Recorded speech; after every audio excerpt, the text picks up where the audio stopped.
হযরত আবু হুরায়রা বলেন রাসূল করিম সাল্লাল্লাহু তাআলা আলাইহি ওয়াসাল্লাম ইরশাদ করেন, আল্লাহ তাআলার কাছে জিলহজ মাসের প্রথম 10 দিনের ইবাদত সবচেয়ে প্রিয় ইবাদত। আল্লাহ তাআলার কাছে জিলহজ মাসের প্রথম 10 দিনের ইবাদত সবচেয়ে প্রিয় ইবাদত। ইয়াদিলু সিয়ামু কুল্লি ইয়াউমিন মিনহা, এই দিনগুলোর প্রত্যেকটা দিনের রোজা বিসিয়ামে সানাতিন, 1 বছরের রোজার সমান। প্রথম 8 দিন 1 2 3 4 5 6 7 8, এই প্রথম 8 দিনের রোজা হইল 1 বছরের ইবাদতের সমান। মনে থাকবে ইনশাআল্লাহ। ওয়া কিয়ামু কুল্লি লাইলাতিন মিনহা, এই রাতের প্রত্যেকটা রাতে হলো বিকিয়ামে লাইলাতুল কদরে, এই রাতের প্রত্যেকটা রাতে ইবাদত করা বিকিয়ামে লাইলাতুল কদরে, লাইলাতুল কদরের কিয়ামের সমান। আর গরু কিনতে গিয়ে নামাজ পড়ে না,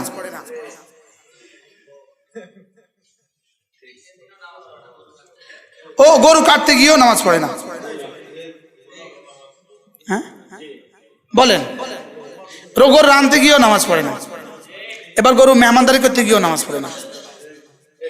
আচ্ছা, কতটা কোরবানি আপনার 1 ওয়াক্ত নামাজের কাফারা হবে? যদি কেউ 70 বছর হায়াত পায়, আর 70 বছরের প্রত্যেকটা দিন জিলহজের 10 তারিখ হয়, আর প্রত্যেকটা দিন 10টা করে উট কোরবানি করে, বলেন 1 ওয়াক্ত নামাজের কাফারা হবে?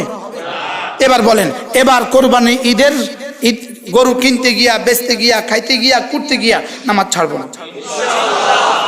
আল্লাহ তৌফিক দান করেন ইনশাআল্লাহ। বলেন ইনশাআল্লাহ। গরু কিনতে সবাই দল বেঁধে যাওয়ার দরকার, এটা কি দরকার? আমার বুঝে ধরে না। গরু কিনতে দল বাঁধে যায়, সবাই নামাজ ছুটে যায়, আর গোবর লইয়া কয় গোবর লাগছে নামাজ পড়তে পারতাম না রে, বলে কি বলে না? বলেন, আপনি গোবর মধ্যে গেলেন কা কি?